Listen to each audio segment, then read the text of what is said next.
অবশ্যই একজন চিত্রনায়িকা অপু বিশ্বাস তার সহশিল্পীকে সাপোর্ট দিয়েছে। তারপরে একজন স্ত্রী অপু বিশ্বাস তার হাজবেন্ডকে সাপোর্ট করেছে। তারপরে একজন মানুষকে সাপোর্ট দিয়েছে। ফিরবে কথাটা কি? আমি তো ছিলামই, আমি আবার ফিরবো কোত্থেকে?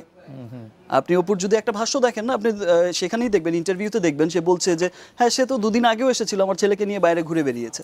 অপু বিশ্বাসের লাইফে ফিরে আসার জন্য সকল ভুল স্বীকার করে নিয়েছে শাকিব খান এবং সে বুঝতে পেরেছে যে তার লাইফে বুবলি কখনোই ভালো কেউ ছিল না। এরই বিস্তারিত জানবো আজকের এই ভিডিওতে, তাই ভিডিওটি না টেনে একটি লাইক দিয়ে সম্পূর্ণ দেখতে থাকুন। যারা আমাদের চ্যানেলটিতে নতুন তারা বিনোদন জগতের সকল খবরগুলো সবার আগে পেতে অবশ্যই সাবস্ক্রাইব করে নিন। তো মা ওখানে হাত বুলিয়ে দিলে মনে হয় কি যে ডাক্তার থেকে বেশি মেডিসিন কাজ করে। ছেলেকে নিয়ে বাইরে ঘুরতে গেল, সে সাথে কিন্তু অপুও ছিল, ঘুরতে গেছে। সো আমি তো এমন না যে আমি ছিলাম না, আমি তো ছিলাম প্রেজেন্ট। শাকিব খানের একটি ঘনিষ্ঠ সূত্র থেকে জানা গেছে যে সম্প্রতি শাকিব খান অপু বিশ্বাসের সাথে ফোন কলে কথা বলার সময় জানিয়েছে যে তুমি এই বিষয়টি নিয়ে একেবারেই মন খারাপ করো না, আমি তোমার এবং তোমার ছেলে জয়ের সাথে আগে যেরকম ছিলাম তোমাদের লাইফে এখনও সেভাবে আছি এবং ভবিষ্যতেও থাকবো।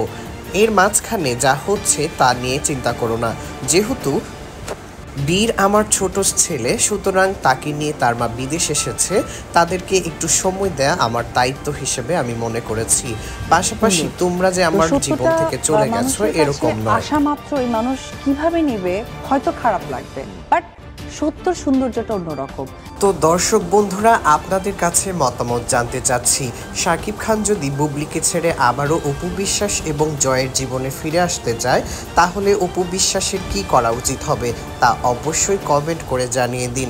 পাশাপাশি শাকিব খান অপু বিশ্বাস নাকি শাকিব খান বুবলি, কোন জুটিকে আপনার বেশি পছন্দ তা কমেন্ট করতে ভুলবেন না। এতক্ষণ সময় ধরে ভিডিওটি দেখার জন্য সবাইকে ধন্যবাদ।